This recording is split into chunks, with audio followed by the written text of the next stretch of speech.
I'm all sweaty and gross now. Earlier on, I was like, totally just gonna rest up, just do breath work and gentle yoga, because my energy is down. And then it hit like 4 o'clock, and I was like, oh, I need to move. So another video, I guess, where I'm like, do you know what? It's okay if things change.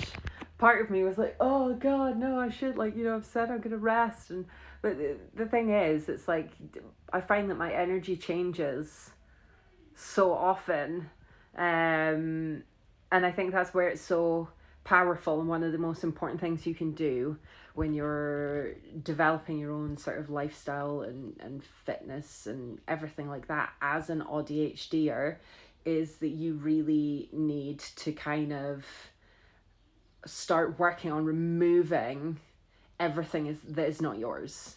Because especially with diet culture and things like that, there's so many rules out there that aren't yours. A lot of them aren't real. And it's really important to be able to kind of like tap into what you need. And even when you've got the interoception challenges and stuff like that, the more that you get to learn yourself and learn about the signals that your body does give you, or things that happen when you don't get signals, but if you ignore them, or don't do something.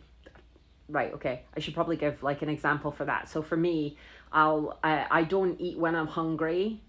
I do eat when I'm hungry, but I mean, with breakfast, for example, I'm having breakfast before I'm hungry, because I know that if I don't do that in the morning, I might end up like busy and then just kind of forget and then feel miserable or aggravatable, or so it's the little things like that where it's like, yes, learn to listen to your body, but also noticing your patterns and the things that work for you and don't work for you is like so important. But anyway, I was really pleased with that, because I was like, earlier on, like, no energy, just needed to just rest. I did like my post, and then I was like just chilled.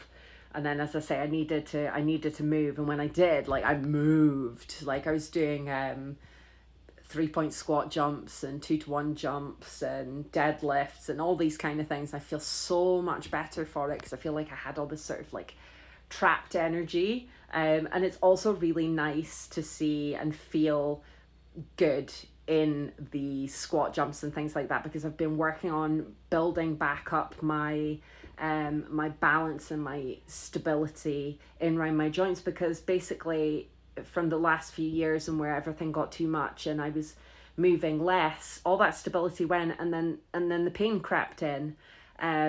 So yeah, I mean, sometimes it is about rest, but sometimes the things that we need are move, and pain can be such a scary thing, and it can be hard to know what to do and what not to do. And even for me, as somebody that I've worked in the fitness industry since 2008, and I was like, another learning curve, here we go. And that so yeah, like, I've been learning what I can about like hypermobility, EDS, POTS, mast cell activation, all this sort of stuff, and any things that kind of like tie in with that, and biomechanics, back in the biomechanics books and courses again. So yeah, lots of learning going on, but it's working and it's doing its thing. So